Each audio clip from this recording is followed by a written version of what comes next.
Hello ma'am, good afternoon and good afternoon everyone. I am Ana Luisa B. Ponciha. I will be the fourth reporter in Group 4. Now I am discussing about the me concept in East and West philosophy. Before we proceed, may hinanda na po akong assessment which is jumble words. So kanina, nasagot na po yung apat na to. So, ifo-forward na lang po natin yung mga sagot.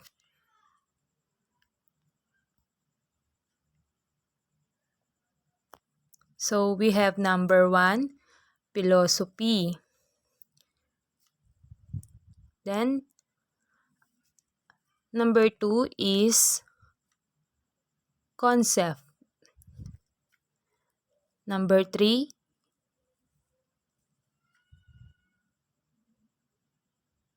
Eastern. And number 4 is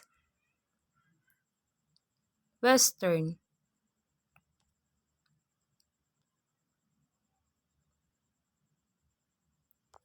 So, lahat po niyan is connected sa aking i-report today. So, today, we will tackle about the me concept, the differences between the Eastern and Western philosophy. So, today, i-compare natin ang Eastern and Western philosophy. So, pag sinabi nating Eastern and Western philosophy, ano nga ba ang philosophy?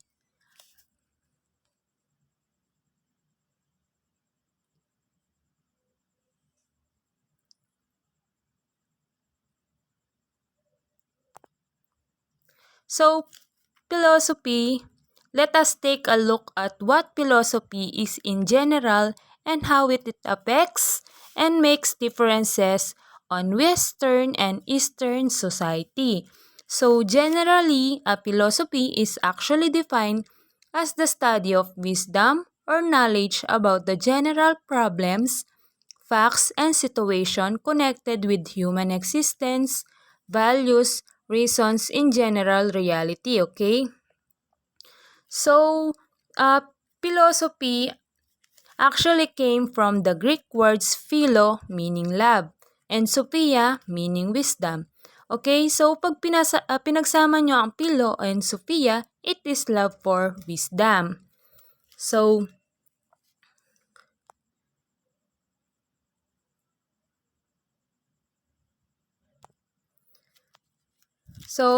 we have East and West philosophy. So East is eternal reality of the universe truth, self-liberation through getting rid of the false me and discovering the true me. And on the other hand, West is me is here now. The true me is in every human being is a part of the divine that need to become apparent. True me is given and doesn't have to be cognizable. So, basically, Western philosophy is referred to as the school of thought from Greek philosophy that influenced the greater part of Western civilization. It would include now the philosophies from Europe and Northern America. In contrast, the Eastern philosophy is based mainly in Asia, more specifically the Chinese philosophy. Moreover, Western philosophy takes its root from Rome and Christianity, specifically Judeo-Christianity. Eastern philosophy, on the other hand, is from Confucianism, Buddhism, and Taoism.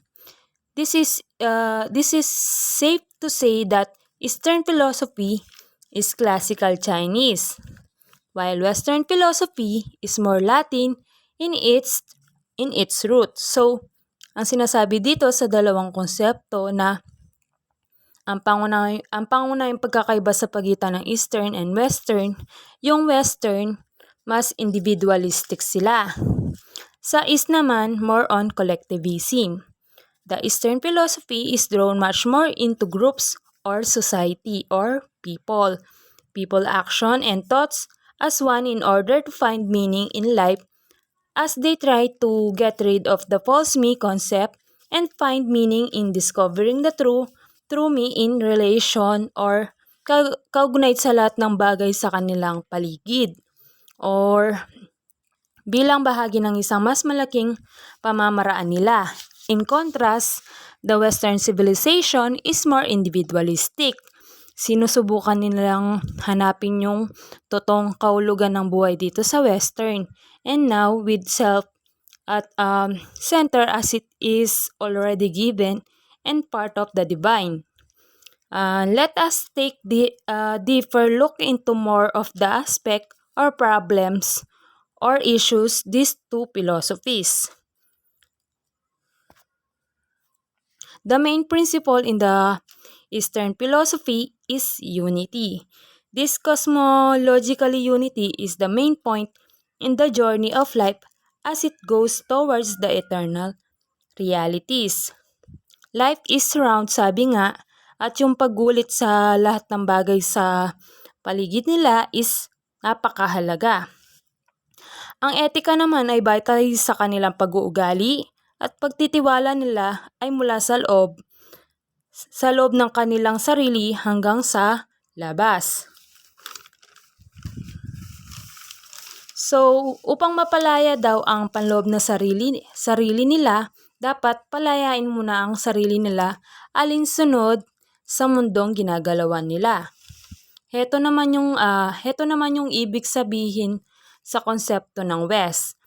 Sa Western philosophy naman is based on self-dedication to be service to others. Life is service to God, money, community, and so on. Yun nga ang sinabi sa nauna sa living principle. Sinasabi dito, yung self-dedication, yung gusto natin tayo ang nagsaservisyo sa iba. To the point na yung service natin, yung life nga natin is focused on service to God.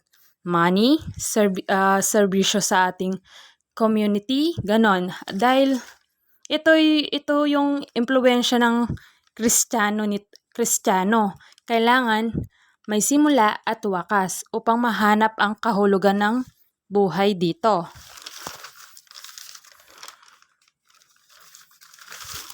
So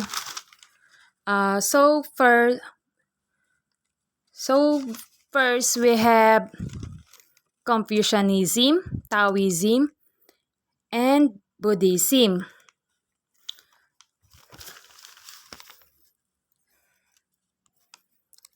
So, pag sinabi natin Confucianism is a philosophy founded by Confucius. Since actually a code or it could be seen as a code of ethical content and it is focused on having a harmonious social life. So, sinasabi nila, Confucius na for you to have a harmonious social life, you should be able to share your identity with the status of your community or your society. Ang ultimate purpose daw of life according to Confucianism is self-cultivation. So, ang ibig sabihin ng self-cultivation or kailangan mo daw ma-achieve yung characteristic of Chunzu. Okay? So you should be a man of virtue or noble character na embedded pa rin yung buhay na yon in your social relationships. Pag sinabi nating cultivated self in Confucianism, it is actually also known as a subdued self. So, eto daw yung kapag yung personal needs mo or repressed.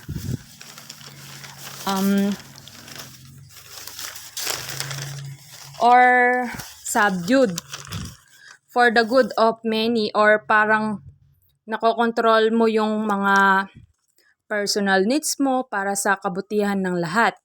So next we have Taoism. For Taoism, it is living in the way of the Tao or the universe. So Taoism actually rejects having one definition of what the Tao is what Tao is. So actually marami na daw Tao. Maraming Tao. Actually, parang general na siya. So, ano daw? Dapat nag-a-adjust tayo. Yung tao daw, it should be free-flowing, relative, unitary, and it can be also be viewed as a paradoxical view of almost everything.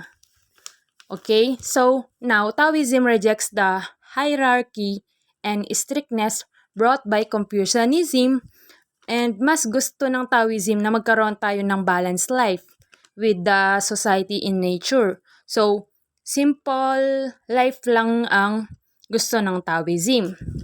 So, the self is not just an extension of the family or the community. It is the part of the universe. Yun ang sinasabi ng Taoism. So, dapat daw, what Taoism believe that the ideal self is selfless. But yung selfless na yun, hindi mo kinakalimutan yung sarili mo. But again, kinoconsider mo yung balanced life and society in nature. You are open to change, tapos kinakalimutan mo yung mga prejudices and eugecentric ideas about equality. So, sa Taoism, you are not only thinking of yourself, but also your society. So, next we have Buddhism. So, pag Buddhism, marami kasing version ng Buddhism. Pero yung common sa kanila is yung self daw is an illusion born out of ignorance, illusion out of ignorance. So, ito din daw ang source of all suffering. So, ang Buddhism daw, yung self daw is actually, or yung Buddhism, ang focus niya is quest to forget about self. Kalimutan mo yung sarili, you should forget the cravings of the self and break the attachment you have with the world. Enter self-announce na enter self-announce na yun nga yung cause ng suffering. So, ang goal ng Buddhism, kailangan daw ma-achieve natin. Ma-achieve mo yung state ng nirvana or state of happiness. And usually, it occurs when you have happiness on the spiritual things. Na ito yung mga example. Ito yung example, yung Confucianism, Taoism, Buddhism. Siguro, nare-relate natin siya more on the Oriental, on the Chinese philosophy.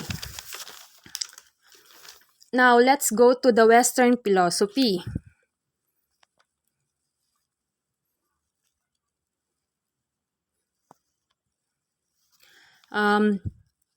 So, the Western philosophy actually do not include the role of environment and society. So, kung kanina, puro natin minimension yung society dito sa Western philosophy, ang focus now is always to think toward the self. It is individualistic. Number one is, also you look at the word dualities. Number two is, you are distinct from the other person. Number three, there's a creator that is separate from the object he created. And last is, so for the four is, the Western philosophy, ang highlight niya, there is a divine God, yung creator talaga na separate in the person from us. So, ang emphasis ng philosophy is more on the value of equality and promotes ideas of fair competition. Yung Western philosophy also highlight usually the personal achievements. So, i-compare natin. Kung i-compare natin,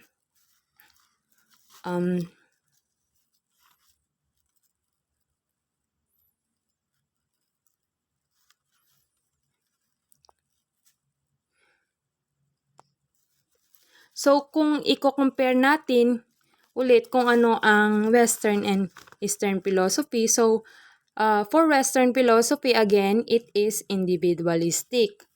Or, yan na nga, yung pinopromote niya, yung individualism. Katulad nga ng sinabi ko kanina, it actually came from the school of thought, from Greek philosophy. And roots niya is more, is Rome and from Christianity, specifically you have the Judeo-Christianity. So we can say that Western philosophy is more on Latin, while from the Eastern philosophy, pinopromote niya is collectivism. So yung self is not separate from society. So collective nga, kasama mo yung group, and it is based mainly in Asia. More specifically the Chinese philosophy. Okay? So, it takes its roots from Confucianism, Buddhism, and Taoism yan. So, generally, Eastern philosophy is like classical Chinese philosophy, and the main principle for the Western philosophy is self-dedication. So, pag sinabi nating self-dedication, tayo yung gusto natin na tayo ay nagsa-service to others, like what I said kanina. To the point na yung service natin, yung life natin is focused on the service to God, service in community, and so on. This is because of the Christian influence may not also there is a beginning and to find meaning. While for the Eastern philosophy, its main principle is unity. So, meron daw unity order is actually the main point in the journey of our life na nagaano tayo na papunta tayo sa eternal realities, okay? So, ang focus ng Western philosophy is more on ethics, while for your Eastern philosophy, more on virtues, okay? So, pag sinabi nating ethics, it is deciding what is right and wrong. While on your virtues, eto nga, yung repeated values we have. Okay? So, kaya nating inaano ang virtues kasi we also para siyang selfless approach to life. Okay? So, satisfaction with one kung ano man meron ka, ayun yung susi to the achieve to achieve yung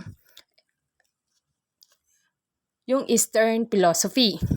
So it is actually also good to say or good point that for the Western philosophy, ang focus talaga nito is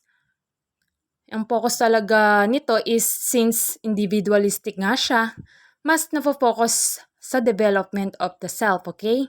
Yung Eastern philosophy naman, since collectivism siya, ang focus niya is yung self at its role with the society. Okay? Pwede natin siyang i-compare sa ating culture, sa ating perspective. For example, 'di ba ang mga foreigner, let's say, doon tayo sa for example, other countries sa Amerika. Yung mga workers, they work for themselves. Yung mga priority nila is working para ma-achieve nila yung goals nila. They want to buy what they want for them to get what they need. Okay? Pero ang Eastern philosophy, since collectivism nga tayo, di lang ganun yung ating goal. Mas gusto natin ang ginagawa natin nakakatulong din sa iba. Parang may contribution tayo sa society. So, parang doon sa kung naalala nyo yung mga golden rules, sabi doon, do unto others what you have or what you want others to do unto you. So, yun yung sinasabi para sa ating na Eastern philosophy o collectivism. So, sa Asia ganun. Makikita nyo sa mga Asian, 'di ba? Example na lang sa kung nanonood kayo ng drama, 'di ba, mention ang culture para magkaroon ng harmony indoor. 'Di ba yung sa yung mga Korean drama ng mga sinaunang panahon? 'Di ba 'Di ba may mga dynasty kayong nakikita? Um, Nagde-decide yung leader not for himself, but for the good of the kingdom or good for others. So yun ang mga differences ng characteristic of or yun yung differences ng Eastern philosophy and Western philosophy. Okay? So I hope medyo naintindihan nyo yung aking discussion. So kung babalikan natin or i-compare natin sa presentation of Filipino self, saan ba tayo talaga? Ano ba ang malakas na influence sa atin? Most actually colonized before ng mga Western, and also meron din tayong mga Eastern invaders, yun yung mga colonized. 'Di ba iba-iba na yung ating philosophy, kaya the question is, ano ba talaga ang Pilipino? Saan ba ang paniniwala natin ngayon? Um, are we still more on Eastern collectivism ba tayo? Now we think we are going when we think of our contribution to the society besides ourselves, are we more geared to the Western thinking na focus din natin is development of ourself. Yung focus natin is yung ating self, yung ating sarili. So that's one goal thing to reflect yun na since yung ating experience with the past is influenced by the Western and Eastern. So yung mga Pilipino siguro, it's good to say that we're in the middle. So marami siguro, iba-iba yan, depende sa location natin kung ano ang ating perspective sa self according to the influence of different philosophy. Okay? So I hope you learned something about my discussion, and that would be all my report. Thank you for listening and participating. Thank you po.